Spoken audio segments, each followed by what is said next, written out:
A buddy was telling me how these F-150s use IWE, which is integrated wheel end, which is the basically vacuum operated locking hub built into the hub.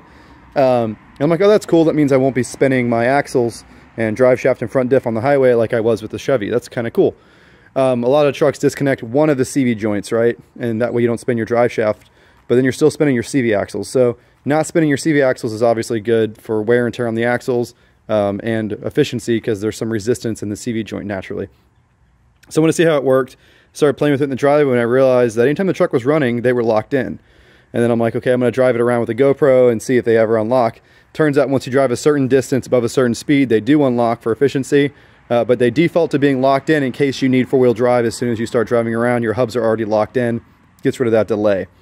So what's interesting about that is if you're doing like a 0 to 60 pull or whatever, you don't want those to engage under a lot of power if you're doing 0 to 60 four-wheel high on pavement. So it might be a good idea to turn the truck off, start it back up again. That way it'll default to lock with it in four-wheel drive before you go to do that. Or drive around in four-wheel drive for a minute before you do your launch, right? Because you don't want those hubs engaging, because they do fail and they could be problematic if you engage them with a lot of force. Just an observation. Video is kind of funny.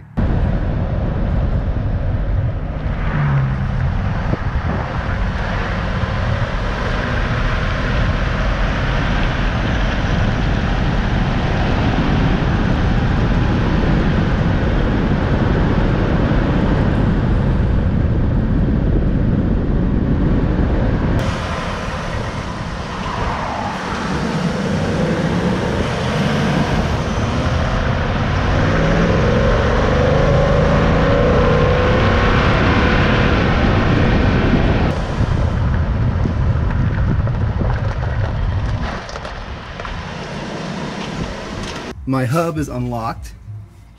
It's not spinning the axle, and also this is unlocked, and the back tower's on the ground. Right, so my truck disconnects in the transfer case and in the hub, which means on the highway I'm not spinning the axle, which is great. It's almost like having, you know, manual locking hubs, except they don't have to do anything. They're vacuum operated by those two vacuum lines right there.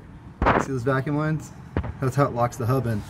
So it's cool that this truck doesn't spin the differential or the drive shaft when on the highway. At least it's not right now.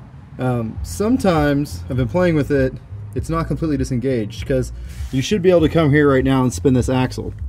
It's kind of hard, but you can do it because the whole system is freewheeling. Also, that engine mount's very rusty. This drive shaft is super rusty. This axle's super rusty. Stupid Ford. Really confusing part. It's on jack stands off the ground, it's running, so you think, okay, it's in two-wheel drive, obviously, the front axles are going to be disconnected, but they're not. They're still connected. The only time it disengages the hubs is when the engine's off. Doesn't make any sense, because it's still spinning the CV axles right now, and the drive shaft and other front tires spin. So maybe both the front wheels have to be spinning a certain speed, then it disengages the hub, but then how do I test it? Find out. We've mounted a GoPro on the bumper to look at the axle while we're driving around. Let's go ahead and turn that on, set it recording, and that'll give us a video of the axle. So hopefully we'll be able to see that at a certain speed it stops spinning.